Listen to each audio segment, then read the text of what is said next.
Every season is spooky season in our book. So settle in and prepare to be shook.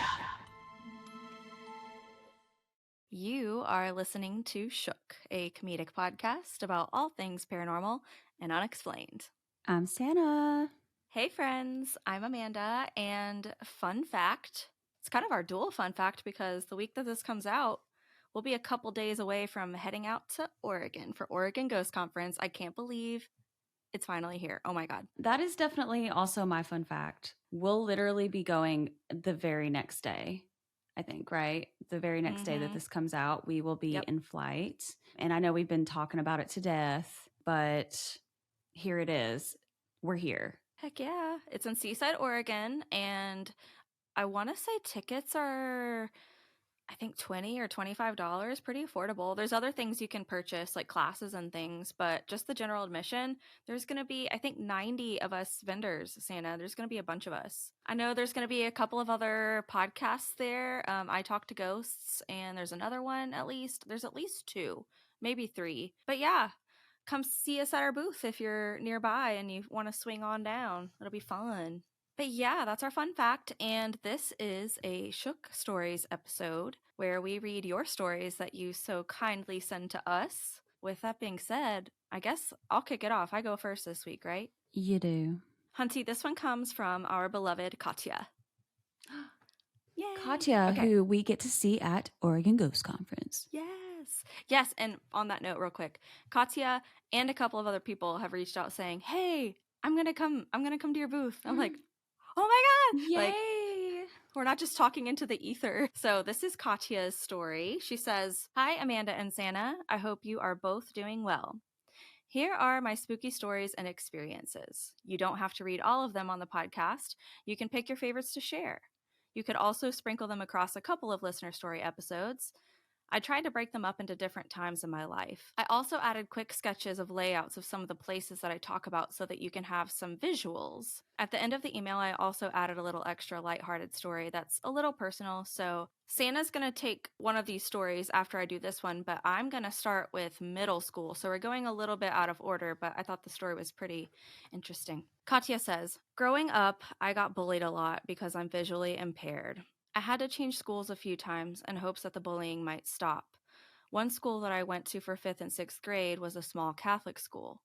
The school happened to be attached to a church that had a cemetery. The school was very small and only had 2 floors. The first floor had the main office, 1st through 6th grade classrooms, and the music room. The basement had the preschool classrooms, the library, the art room, and the auditorium, gym, and cafeteria. To get to the cafeteria from the stairs, you have to go down a long, dark hallway. One day, when I was walking to lunch, I heard a sound and turned to look. I saw a woman in a long, gray dress. It almost looked like the dress was made of smoke.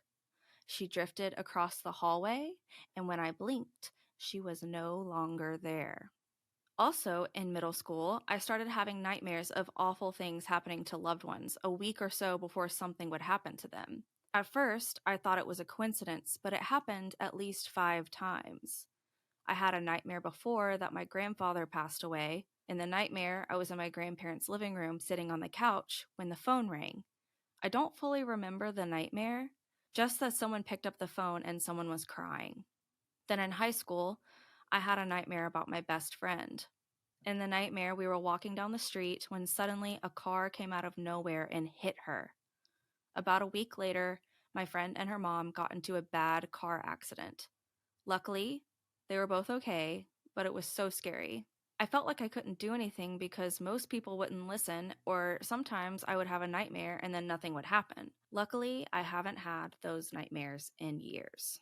First and foremost, Katya, Santa and I both want to express how sad and disgusted we are that anybody would be so rude to you. Like, I hate that. Bullying in and of itself is wrong, but to attack someone for something they can't control, like, that is not nice, and we're really sorry that that happened. And on the nightmare front, I hope that your lack of nightmares continues, because that's really scary, especially when there's a repeated pattern of something happening over and over again after you've had a nightmare. I've had a couple of dreams that have panned out where I'm like, what?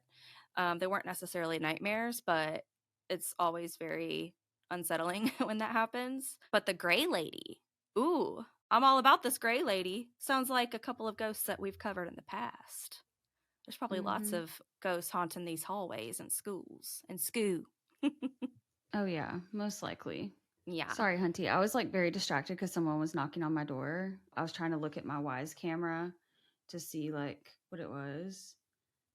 And there's like a giant lens flare there. So maybe it was somebody delivering a package, but I don't have any packages. I don't Hmm. know. Maybe they weren't knocking on the door, but I heard. What was that? Did you hear that? I did.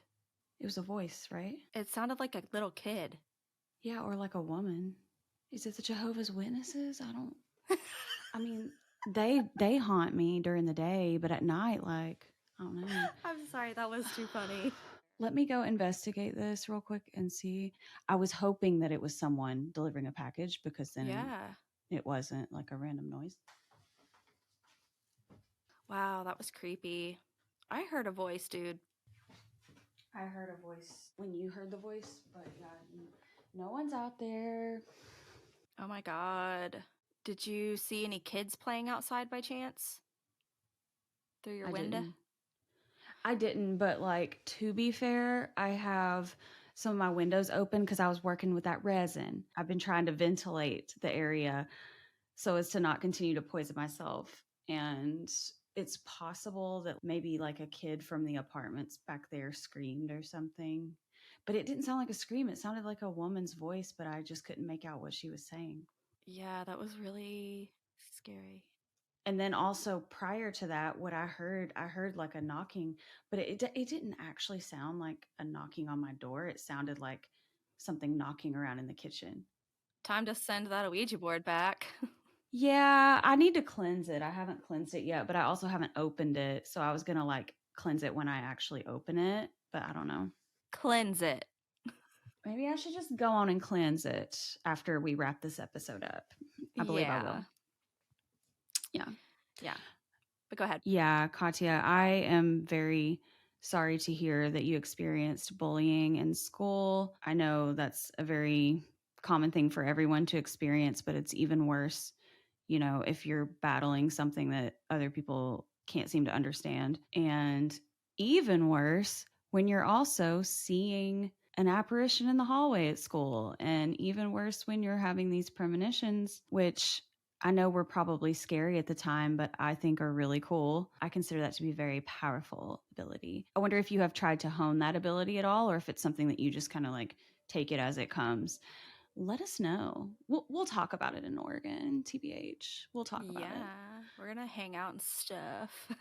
I'm going to ask you about this in person. So apparently, I am reading Katya's second story next. This is Katya's second story, titled Childhood Home. I grew up in a small farm town in northern New Jersey, and the house where I grew up is haunted. The haunting started when my brother and I were little. We shared a room together on the second floor of the house. Our room was down the hall from our parents. My brother had a battery operated construction truck toy. It had two trucks that would go along a track, pick up fake rocks, and dump them into a bucket.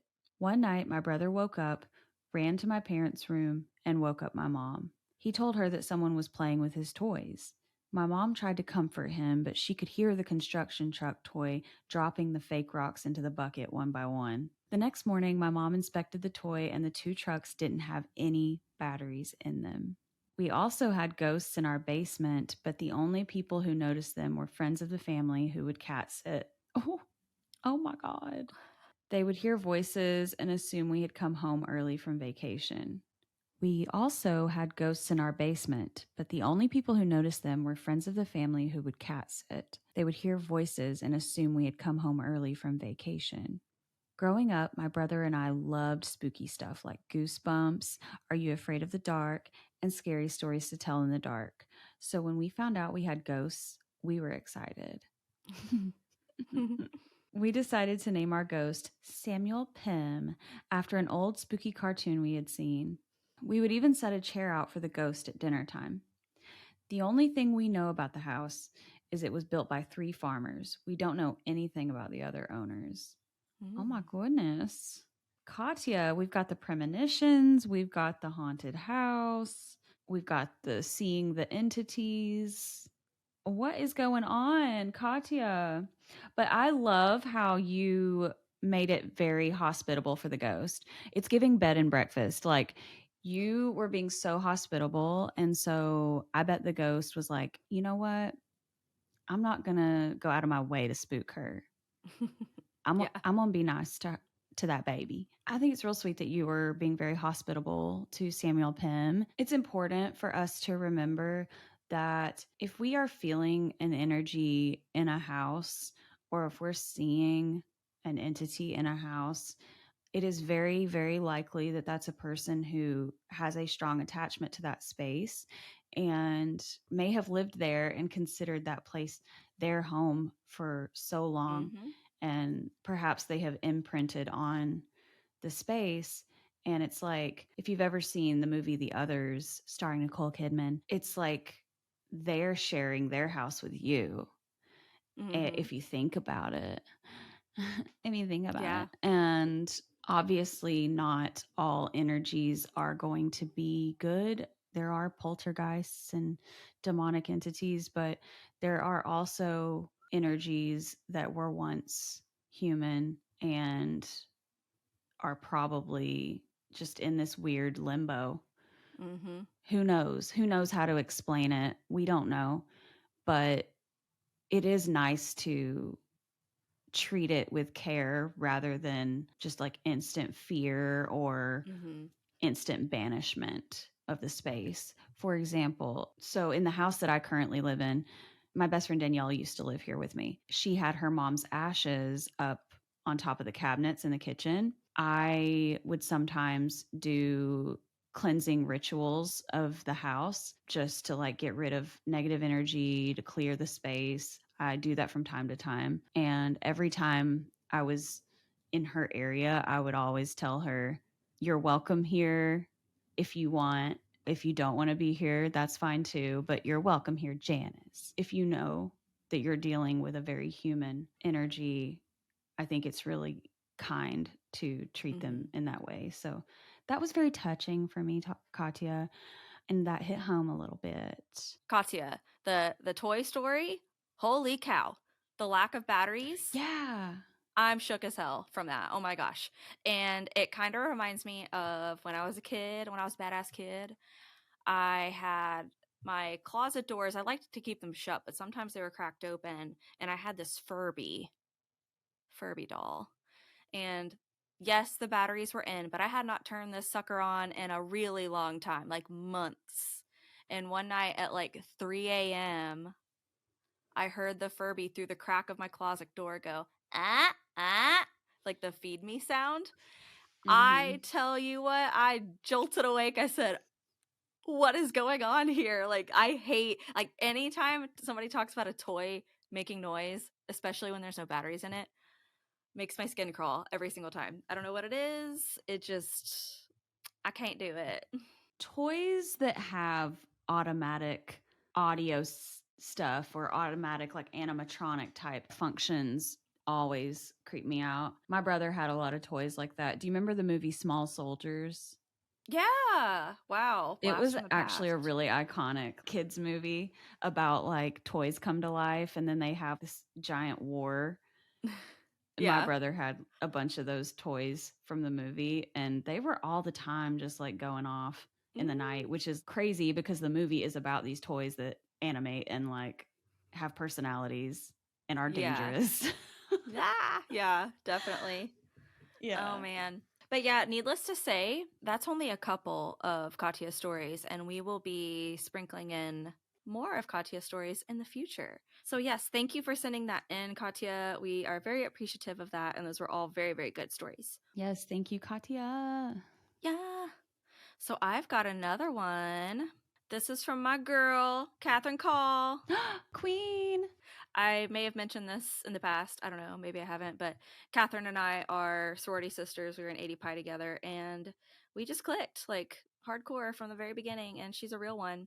This is from Catherine. Dear Amanda and Sannah, greetings from Chattanooga. I first want to say how incredibly proud I am of both of you for all of the hard work that you've put into this podcast and connecting with your growing audience. It's been so fun to watch, and I'm simply over the moon for you both. I love the show not just because I love you ladies, but because it really is excellent in every way. From your banter to the storytelling to the editing, it's the whole dang pod package.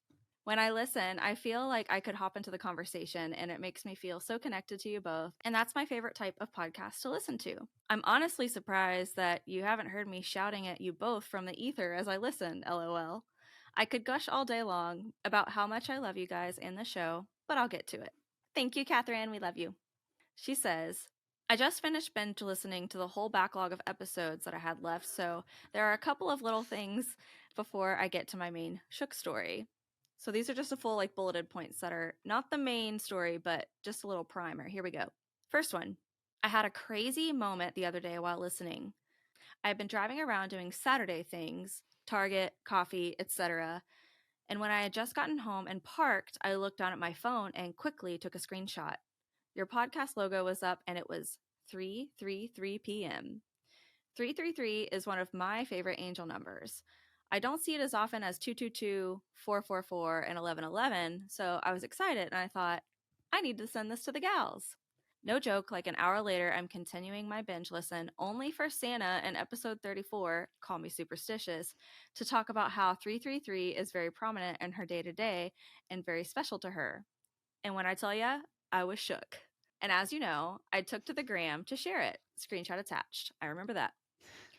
I just love this little weird moment of synchronicity, and I'm so glad that I got to share it with y'all.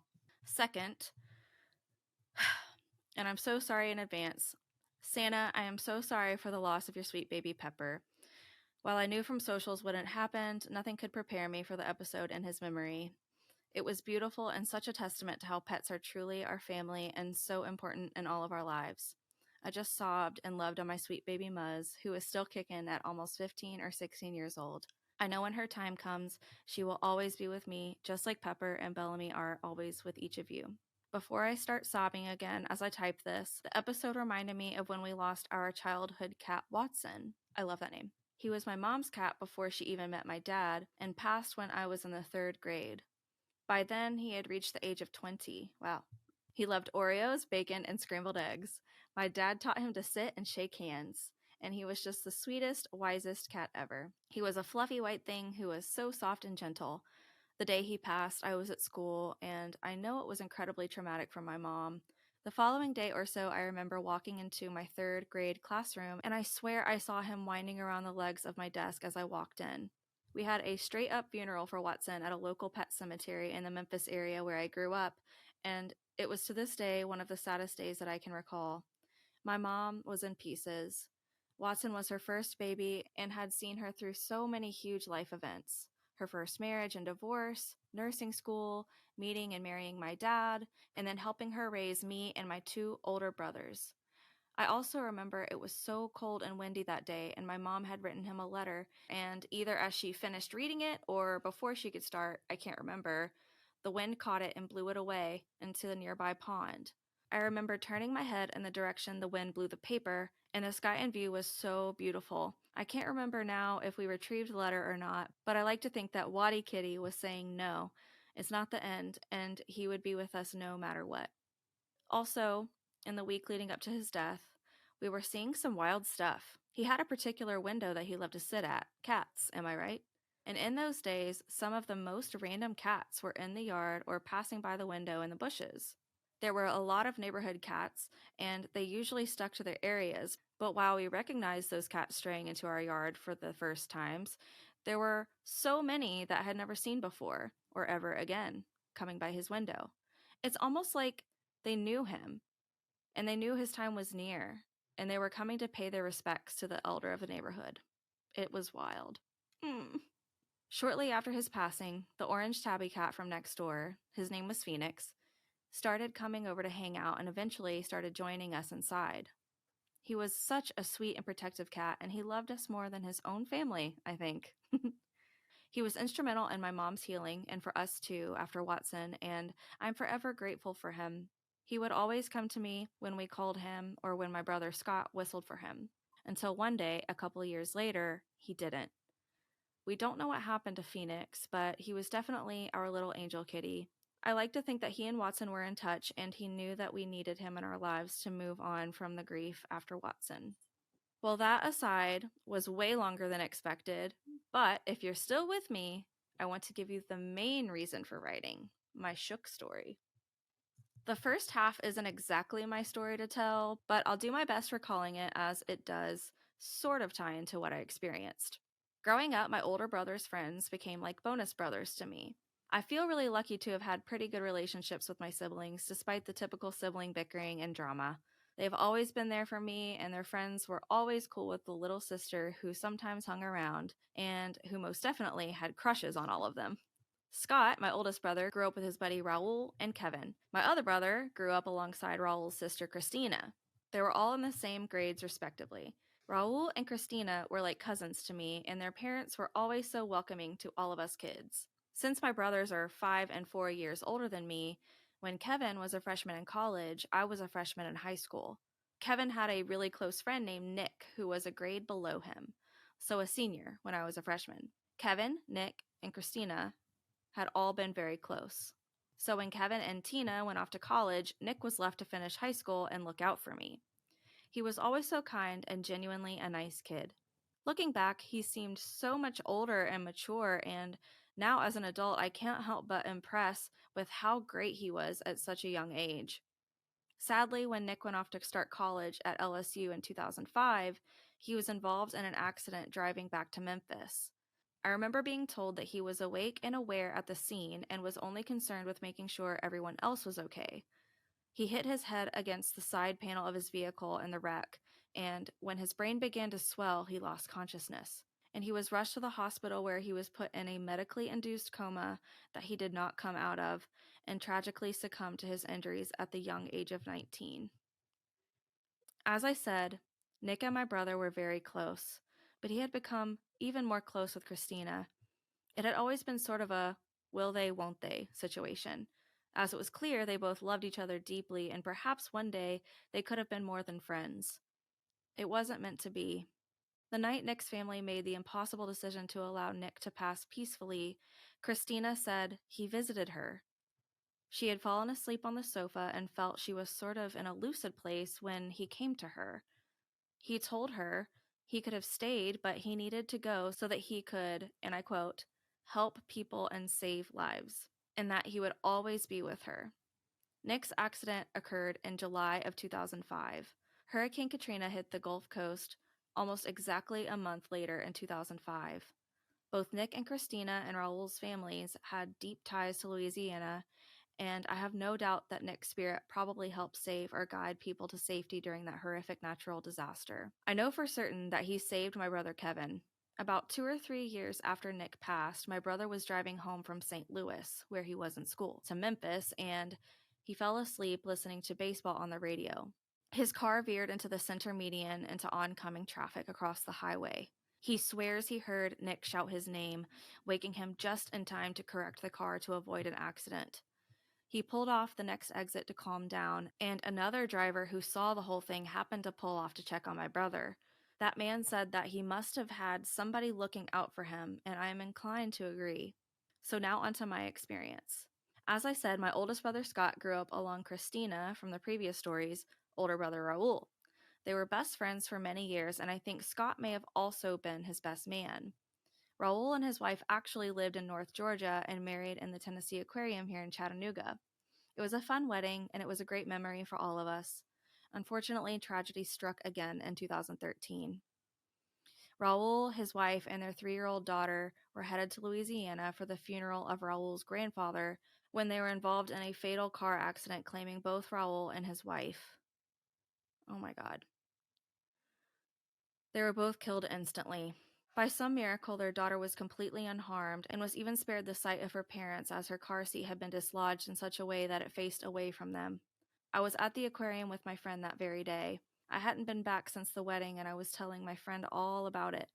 I went to see a movie that evening, and on my way to the theater, the traffic in the opposite direction had been backed up due to a terrible accident. Little did I know it was the same accident that had taken their lives.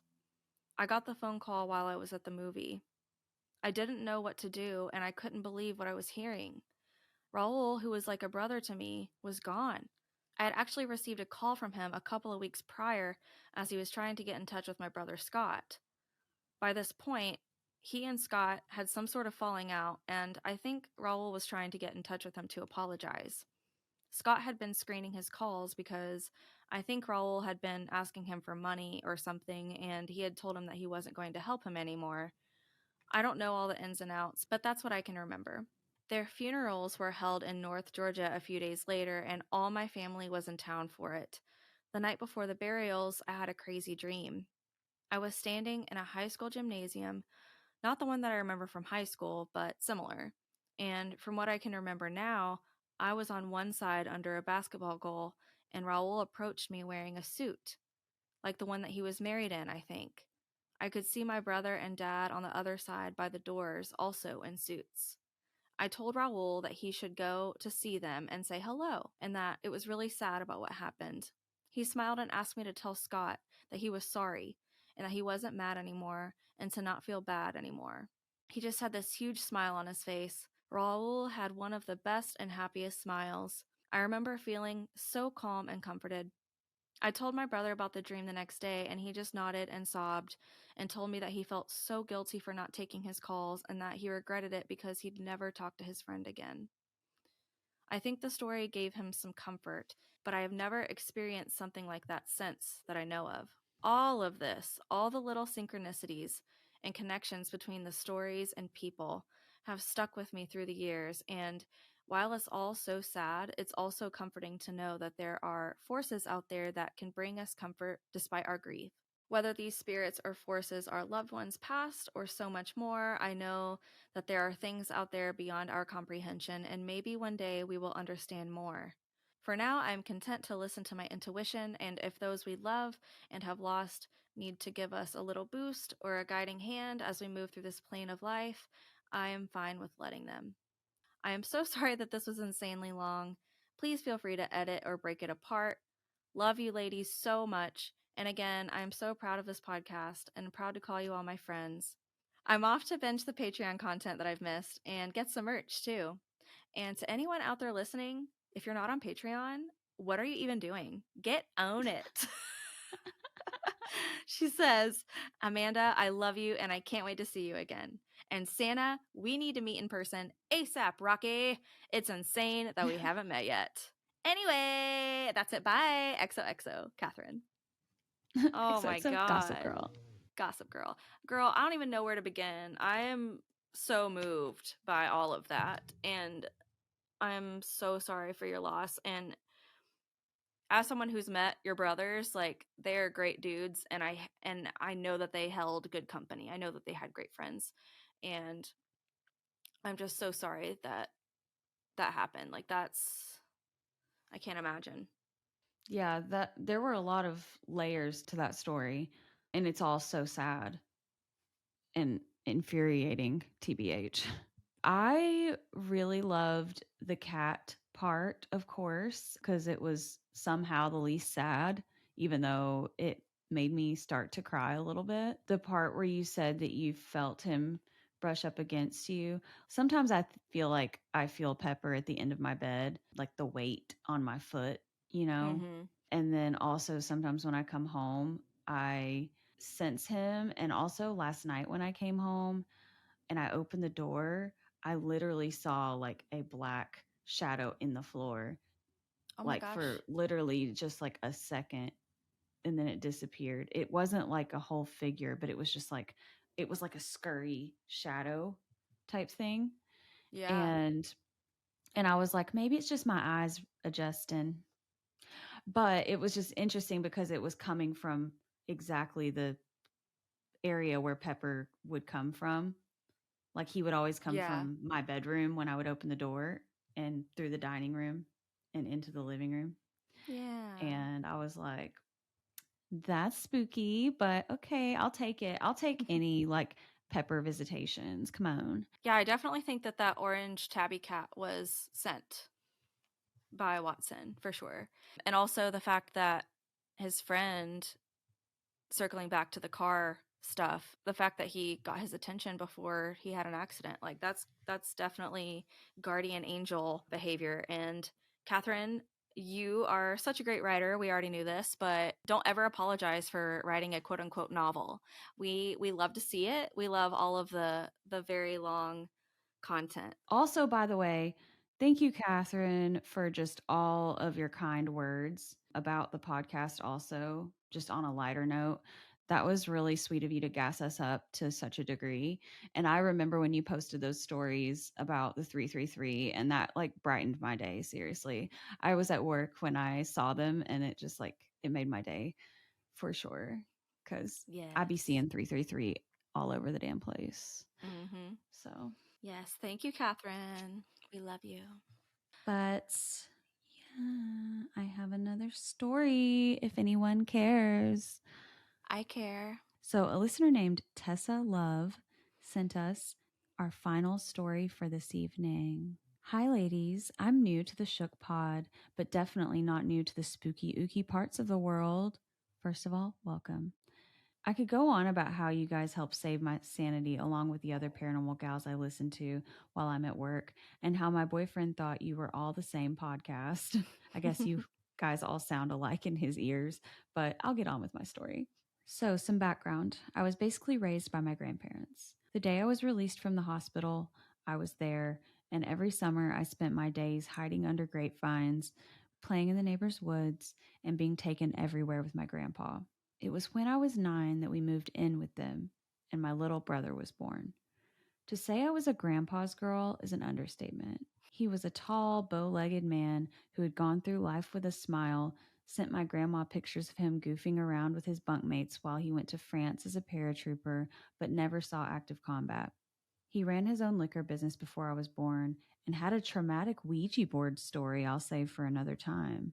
Ooh. Okay.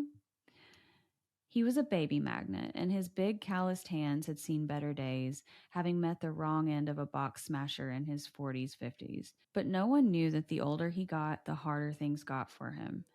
He was always a hard worker, had to keep moving, or else he felt like he was not doing enough. As he got older, so did his joints. And when my uncles and their sons decided to ask him to take it easy when helping on the farm, he must have felt like his life as he knew it was over. Adding a botched knee replacement that limited his mobility, his daughter going through cancer and finding out it was spreading, and having to turn his young grandson in for selling and stealing everyone's prescription meds broke his heart. But we all realized how much it was affecting him way too little, too late. In January of 2016, my grandpa took his own life in the back of my car. I just want to add here it wasn't my active vehicle. It was sitting after something was found on my caliper that was making it hard to brake. My grandpa wouldn't do that to me, even when he was depressed. I had put my little brother on the bus and went back to bed after kissing my grandpa's wrinkled forehead. I woke up a few hours later and his sister was sitting alone in the living room. When my grandma came downstairs, having just woken up, she was confused. No one knew where he was at. So my aunt and I searched for him in the snow with no luck. Maybe he'd went somewhere, so we called around, still with no luck. That's when she found him. His sister had a sinking feeling when she walked by my car, and when she opened the back seat, I ran out to her yelling as we both tried to pull him from the back seat. My world crashed, and when the paramedics arrived and found the gun in the passenger seat, our hearts broke again. After this, I broke up with my long term boyfriend, went through the process of my mom's sister's passing, and started a new job. I started a new relationship in November of that year, and as we continued our relationship, I was introduced to his kids. After a few years with my boyfriend, the thought that my grandpa would never meet these kids who stole my heart, I just felt awful. I wished for nothing more than for him to meet them. And that's when I had my first visitation dream. I dreamed that I woke up back in my grandparents' house. I walked out of my then bedroom and down the hall to the living room where my grandpa was sitting in his chair in front of the window. I dropped to my knees and cried, "You can't be real. You're not here. You're dead." And he took me into his arms and told me that I'll be okay. Another year later, he visited me again. I was stuck in a loop. As the kids got older, again, I wished my grandpa could be there, that he could play with them and wrestle with them on the floor like he used to do with me and my cousins. In this dream, he picked me and the boys up and asked me to drive them around town. As I did so, the car turned into an empty van and he began to wrestle and play with my kids. And suddenly, we weren't in a van, but in the living room, and I was watching him play with my stepkids like I'd always dreamed of. It's been almost 8 years, and I've only had the 2 visits from him, but I feel him everywhere. And I know he loved these kids, and they love him just as much as I did. If this makes it to the pod, awesome. If not, that's fine too. I thought I'd share the dreams that shook me to the core and have helped me process and move on to new chapters of my life. And I can say after 7 years with my boyfriend and his kids, we're trying for our own little monster. I hope he visits me when they're here so he can meet my baby with me. Stay shook, ladies. Oh my God. I'm upset. Yeah. That was a beautiful story. That was so well written. I felt like I was there. That being said, because I felt like I was there, I was heartbroken as I was reading it. I was cold reading that. I did not read that prior to sitting down here to record. So I was shook for real by that. And I'm really sorry that your grandpa did that. I know that's extremely traumatizing, especially like where it happened, how it happened, and that you just had seen him. Yeah. I know. I get it. I understand. Um been there. And I also have experienced those visitation dreams too. It's really cool that you've had 2 visitation dreams that pertain to exactly what you were wanting most Yeah. from him, and probably something that he would have wanted too. It sounds like he heard you loud and clear. And so that's great. And that's great that you have such great memories of him aside from that. And thank you for sharing that with us. And you'll be happy to know it made it to the pod. This was just beautiful writing, so I want more stories from you if you have them for sure. Please. Come on. Tessa, that was beautiful, as Sannah said. As a fellow grandpa's girl, as you said, like that was utterly heartbreaking, and I can only hope that hopefully years and years and years and years from now that I'll get similar visitations from my papa.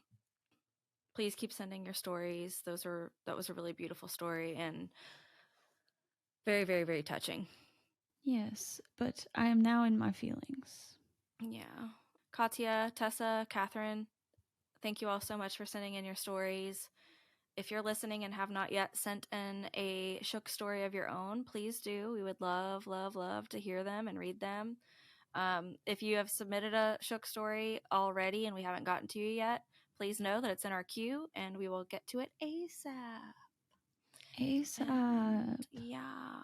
But I guess to lighten the mood, because that was really, really sad, Catherine's story and Tessa's story. Wow. Oregon Ghost Conference. Here we come. I guess Yeah. that's like the silver lining. Yeah, because we are very, very excited about that. Yeah, that's our show. See you at the Oregon Ghost Conference, or not, or we'll see you when we get back. And in the meantime, I don't know about you, but we're going to be staying shook. Stay shook, y'all. Safe travels to us. Wish us luck. Pray for us. No, actually pray for us. Please. For the love of God. Like, literally pray for us, because I'm scared. I'm excited, but I'm scared, so. Thank you so much for tuning into Shook. New episodes of Shook drop every other Wednesday on YouTube, Apple Podcasts, Spotify, or wherever you love to listen to your favorite podcasts. For more information on today's episode, please check out our show notes. And until next time, stay shook. Do you have a personal paranormal encounter you'd like to share with us? If so, visit our website, shookpodcast.com, and fill out our contact form. Or send us an email at shookparanormalpod@gmail.com. And one last thing, friends, Shook is a 100% independently produced podcast.